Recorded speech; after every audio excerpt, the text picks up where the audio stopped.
देखिए, मैं एक बात बहुत क्लियर, अगर क्रिमिनल नहीं भी कहा जाए उनको, तो ऐसे दागदार छवि वाले लोगों को और जिन पर सीरियस क्रिमिनल चार्जेस थे, ऐसे लोगों की एंट्री बढ़ने लगी और उनकी संख्या भी जो है वो पार्लियामेंट से लेकर के असेंबलियों में तक में बढ़ने लगी। अब जैसे अभी एक रिपोर्ट भी अभी आई है एसोसिएशन फॉर डेमोक्रेटिक रिफॉर्म्स की। जी बिल्कुल, वो रिपोर्ट भी हम अपने दर्शकों को दिखा रहे हैं। यहाँ 2005, 2010, 2015 के बिहार असेंबली चुनाव और 2009, 2014, 2019 के लोकसभा चुनाव में कितने लगभग 2200 ऐसे कैंडिडेट थे अलग अलग पार्टियों के जिनके खिलाफ सीरियस क्रिमिनल चार्जेस थे। 2200 ऐसे कैंडिडेट थे। तो अपराधियों का अपराध और अपराधियों का राजनीतिकरण ये कोई नई बात नहीं है। ये लगभग 80 के दशक से ये चल रहा है बिहार में। और अभी ये जो रिपोर्ट है कि जी बिल्कुल, एसोसिएशन ऑफ डेमोक्रेटिक रिफॉर्म की रिपोर्ट का आप जिक्र कर रहे हैं, वो हम यहाँ अपने दर्शकों को वो रिपोर्ट क्या कहती है वो भी हम दिखा रहे हैं। और उसमें 2015 के हलफनामे के आधार पर ये रिपोर्ट है जिसमें 41% आरजेडी नेताओं पर आपराधिक आरोप हैं और 40% कांग्रेस नेताओं पर ही है। साथ ही जेडीयू पर 37% और बीजेपी पर 35% नेताओं पर आपराधिक आरोप हैं, ऐसा ये रिपोर्ट कहती है। इस पर पहले जवाब आरजेडी का ले लेते हैं। मृत्युंजय जी क्या कहेंगे? ये रिपोर्ट तो चलिए हमने नहीं बनाया, किसी और राजनीतिक दल ने नहीं बनाया, ये एसोसिएशन ऑफ डेमोक्रेटिक रिफॉर्म की रिपोर्ट है। देखिए सुकन्या जी, सबसे पहली बात तो जो आप दिखा रहे हैं, हम बता रहे हैं कि इसमें मुकदमा है। किस तरह के मुकदमा है? राजनीतिक मुकदमा अलग होता है। जब हम सड़कों पर संघर्ष करते हैं, आंदोलन करते हैं, तो उस पर भी राजनीतिक दलों के नेताओं पर मुकदमा होता है। अब उसको भी आप मुकदमा में गिनती कर रहे हैं। जो संघर्ष करने वाली पार्टी होगी, जो सड़कों पर संघर्ष करेगी जनता के लिए, उस पर तो मुकदमा होंगे, वो राजनीतिक मुकदमे होते हैं। लेकिन जिनका चाल चरित्र चेहरा ही अपराध को बढ़ावा देने वाला हो, जिनका उन्माद फैलाने वाला हो, जिनको भाईचारा तोड़ने वाला चरित्र हो, वो क्या कर रही है? उसी से तो मुक्ति चाहिए इस देश को, इस राज्य को। यही तो हम कहना चाह रहे हैं। जी बिल्कुल। जितेंद्र नीरज जेडीयू नेता भी हमारे साथ बने हुए हैं। जितेंद्र नीरज जी, जब भी हम आरजेडी से सवाल पूछना चाहेंगे छोटे सरकार अनंत सिंह को लेकर, वो पुरानी तस्वीरें याद दिला देती है कि देखिए नीतीश कुमार को अनंत सिंह ने कैसे चांदी के सिक्कों से तौला था, कैसे नीतीश कुमार अनंत सिंह के सामने हाथ जोड़ा करते थे। इसलिए फिर सवाल पूछते हैं तो फिर वार पलटवार शुरू हो जाता है। क्या आप कहेंगे इस पूरे मसले पर? देखिए सीधी बात है, इनके एक बात से मैं दो बातें, सुकन्या जी, मैं दो बातें कहना चाहूँगा। एक तो जो छोटी छोटी पार्टियों की जो सूची दिखाई जा रही है, तो बिहार की जनता सीरियस नहीं है इन पार्टियों पर, इसलिए कि बहुत सारी पार्टियां, हम समझते हैं दर्जनों ऐसी पार्टियां हैं जो कैंडिडेट खड़ा कर रही हैं, तो उन सूचियों पर हमको नहीं जाना है। मूल रूप से जो बिहार में लड़ाई है वो आमने सामने की लड़ाई है। तो एक तरफ बाहुबलियों के सहयोग से, ये मृत्युंजय तिवारी जी के इस बात से मैं सहमत हूं कि भाई राजनीतिक मुकदमे भी होते हैं, लेकिन जिन लोगों का नाम प्रमुखता से दिखाया जा रहा है, और अरविंद भाई ने सूची नाम पढ़ के बताया भी, तो उन लोगों का जो ये कह रहे हैं चाल चरित्र और चेहरा, तो इसी से तो डर रहा है बिहार।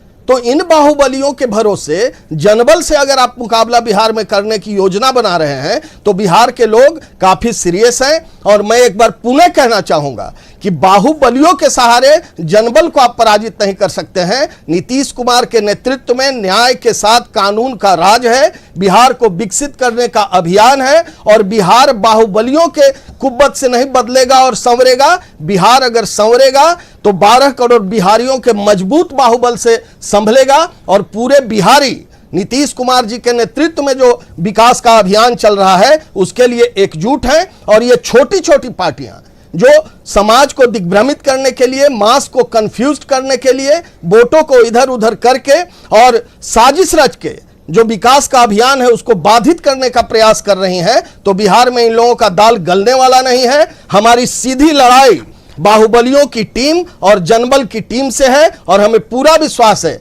बिहार के बिल्कुल सहयोग से जितेंद्र नीरज, जो बड़ी बड़ी बात तो जब मैं महागठबंधन या आरजेडी पर आरोप लगाती हूं तो आप बड़ी बड़ी बातें करते हैं, लेकिन जब मैंने अमरेंद्र कुमार पांडे, रणवीर यादव पर सवाल पूछा तो आप चुप्पी साध लेते हैं। इस पर सीधे सीधे जवाब दीजिए। आप तो कह रहे हैं कि हम बाहुबलियों को टिकट नहीं दे रहे हैं, लेकिन यहां पर तो सजा याफ्ता की बीवी को आप टिकट दे रहे हैं, बाहुबली को, गोपालगंज ट्रिपल मर्डर के आरोपी को टिकट दे रहे हैं, ये कैसे? पहले भी प्रतिनिधित्व उन्होंने किया है और गोपालगंज में पहले से वो एमएलए भी रहे हैं। तो वही बात बाकी तो आप फिर अनंत उठा के सिंह की भी देख फिर वही लीजिए। बात हो जाती है कि आपके लंबे पास समय से बस वो दूसरी एक जो पार्टियों एक से दो और नाम निर्दलीय ले भी रहे चुनाव हैं, इसके जीतते अलावा रहे हैं। पूरे बिहार में पार्टी लड़ रही है। मतलब जो तो जमाने कहीं से कुछ होता ऐसा रहा नहीं है वही बिहार में 2020 एक विधानसभा दो चुनाव में भी होगा। ले रहे हैं, तो ये इन लोगों ने पहले से प्रतिनिधित्व किया है, इससे तो इनकार नहीं किया जा सकता है। तो फिर स्वच्छ राजनीति की बात कैसी? चलिए इस पर जवाब ले लेते हैं मृत्युंजय तिवारी से। मृत्युंजय तिवारी बोलिए। देखिए सुकन्या जी, हम स्पष्ट कर देते हैं, हमारी व्यक्तिगत राय है, हम इसके पक्षधर हैं कि राजनीति में अपराधीकरण राजनीति का नहीं होना चाहिए। इसमें बोलने में हमें कोई गुरेज नहीं है, लेकिन जब जनता की अदालत में पार्टियां ऐसे उम्मीदवार को भेजती हैं तो जनता चुन करके उनको भेज देती है, तो ये जनता को तय करना है। हम इसके पक्षधर हैं कि हम राजनीति का शुद्धिकरण चाहते हैं। राजनीति में ऐसे लोगों को, हमारा विचार व्यक्तिगत है कि ऐसे लोगों को राजनीति में जगह नहीं होना चाहिए, लेकिन ये जो दोहरा मापदंड है कि आरजेडी में नेता है तो वो अपराधी, भ्रष्टाचारी, बलात्कारी हो गया और एनडीए में है तो वो संत हरिश्चंद्र हो गया, ये कहीं से भी उचित नहीं है, जायज नहीं है। इसी की लड़ाई हमें है।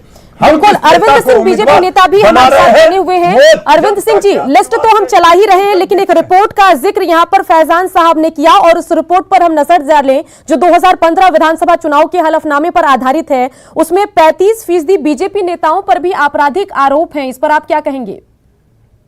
देखिए, आपराधिक आरोप, सुकन्या जी, आपराधिक आरोप कितने प्रकार के होते हैं?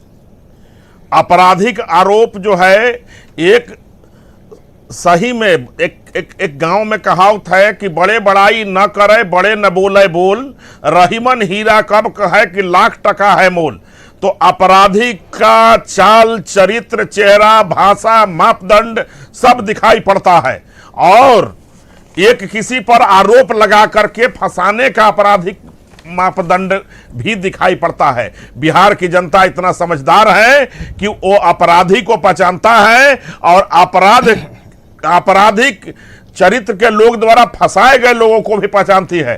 तो एक चीज समझ लीजिए, कोई सच्चा इंसान को आप फंसा दिए और कोई उसी चरित्र का व्यक्ति है, उसके भाषा से, उसके बात करने का ढंग से, उसके रहन सहन से आपको पता चल जाएगा कि यह व्यक्ति किस चरित्र का चेहरा है। चलिए, जब भी हम चर्चा करते हैं तो तमाम नेता, सभी पार्टियों की जो नेता हमारे साथ जुड़ते हैं वो यही कहते हैं कि हमारी व्यक्तिगत राय तो यही है कि राजनीति का अपराधीकरण नहीं होना चाहिए और जिन लोगों पर आपराधिक मामले चल रहे हैं उनको टिकट या उनकी बीवियों को टिकट नहीं मिलना चाहिए। लेकिन जब बात आती है, जब लिस्ट सामने आती है, तब साफ दिख जाता है कि सभी पार्टियों को भरोसा जो है वो बाहुबलियों पर ही है। बने रहिए, इस चर्चा को आगे हम बढ़ाएंगे, लेकिन छोटे से अंतराल के लिए रुकेंगे और जल्द लौटेंगे।